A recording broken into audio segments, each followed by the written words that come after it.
प्रत्येकाच्या घरी बनणारी अगदी लहानांपासून मोठ्यांपर्यंत सगळ्यांना आवडणारी ही बटाट्याची भाजी आज आपण एक वेगळा मसाला वापरून करणार आहोत. मसाला अगदी आपण ताजा करून वापरणार आहोत. त्याच्यामुळे भाजीची चव अगदी अप्रतिम लागते. अगदी चमचमीत भाजी तयार होते. ही भाजी अगदी करायला सोपी आहे, तितकीच झटपटही आहे. पटकन होणारी असल्यामुळे तुम्ही डब्यामध्ये किंवा प्रवासामध्ये घेऊन जाऊ शकता. बटाट्याच्या काचऱ्यांशी मिळती-जुळती भाजी जरी असली तरीसुद्धा याच्यातला जो मसाला वापरलेला आहे त्याच्यामुळे चव वेगळी लागणार आहे. तर त्यासाठी व्हिडिओ शेवटपर्यंत बघा.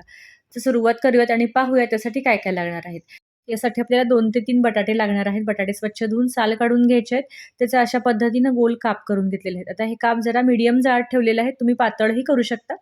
आता हे सगळं पाण्यामध्ये भिजत ठेवायचं आहे, म्हणजे याच्यावरचं जे स्टार्च आहे ते निघून जाईल. आता या भाजीची चव वाढवणारा जो मसाला आहे तो आपण पहिले बनवून घ्यायचा आहे आणि नंतर भाजीला फोडणी द्यायची आहे. तर मसाला बनवण्यासाठी आपल्याला 1 चमचा जिरे घ्यायचे आहेत एका कढईमध्ये. त्याच्याबरोबर घ्यायचे आहेत 3-4 लवंगा आणि त्याच्यानंतर धने घ्यायचे आहेत 2 चमचे. हे सगळं खमंग भाजून घ्यायचं आहे. आता भाजून घेतल्यानंतर याच्यामध्ये आपल्याला 1 चमचा बडीशेपसुद्धा घालायची आहे. आणि नंतर 2 ते 3 लाल मिरच्या घालून सगळं छान असं खमंग वास येईपर्यंत भाजून घ्यायचं आहे आणि गॅस बंद करून घेतल्यानंतर थोडं थंड झाल्यानंतर याची मिक्सरवरती बारीक पावडर करून घ्यायची आहे. हा मसाला आपण याच्यामध्ये घालणार आहोत. आता त्याच कढईमध्ये थोडंसं तेल घेतलेलं आहे आवश्यकतेनुसार. त्यामध्ये आपण बटाटे परतून घ्यायचे आहे. थोडीशी मोहरी घालून फोडणी द्यायची आहे आणि याच्यामध्ये बटाटे घालून झाकण ठेवायचं आहे. आता हे बटाटे घातल्यामुळे तेल उडायला सुरुवात होते, त्यामुळे पटकन याच्यावर झाकण ठेवून द्यायचं आहे.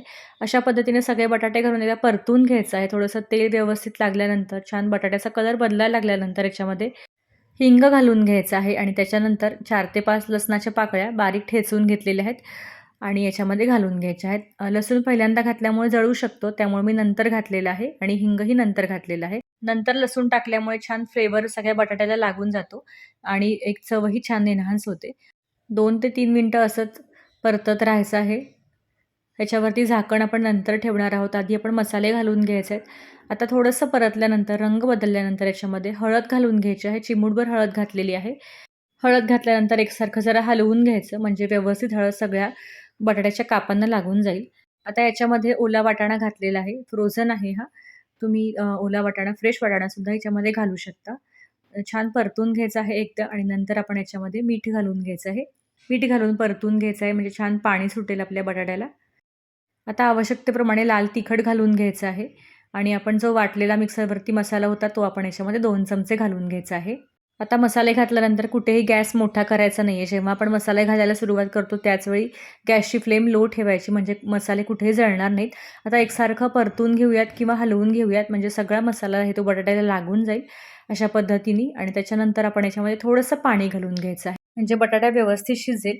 आता आपल्याला हे 10 मिनिटं झाकून ठेवायचं आहे, पण मध्ये-मध्ये एकदा दोनदा हलवून घ्यायचं आहे.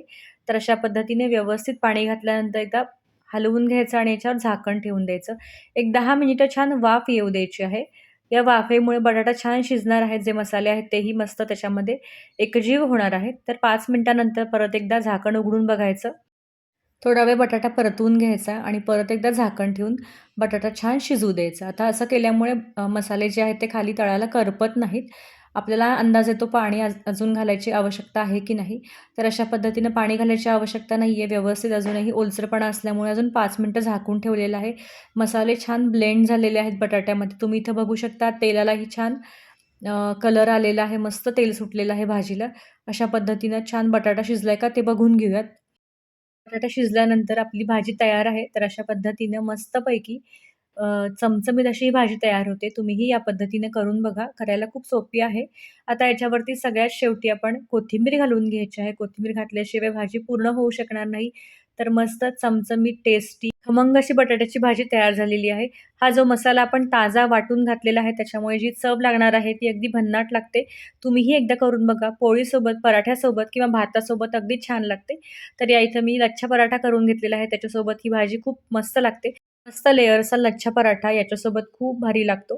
तर तुम्हाला लच्छा पराठ्याची रेसिपीही पाहिजे असेल तर माझ्या चॅनलवरती आहे. मी रेसिपी टॅग करेन डिस्क्रिप्शन बॉक्समध्ये. तर नक्की एकदा ट्राय करून बघा. रेसिपी आवडली असेल तर लाईक करा, शेअर करा. चॅनलला सबस्क्राईब करायला विसरू नका. भेटूयात अशाच छान-छान रेसिपींसोबत. तोपर्यंत धन्यवाद.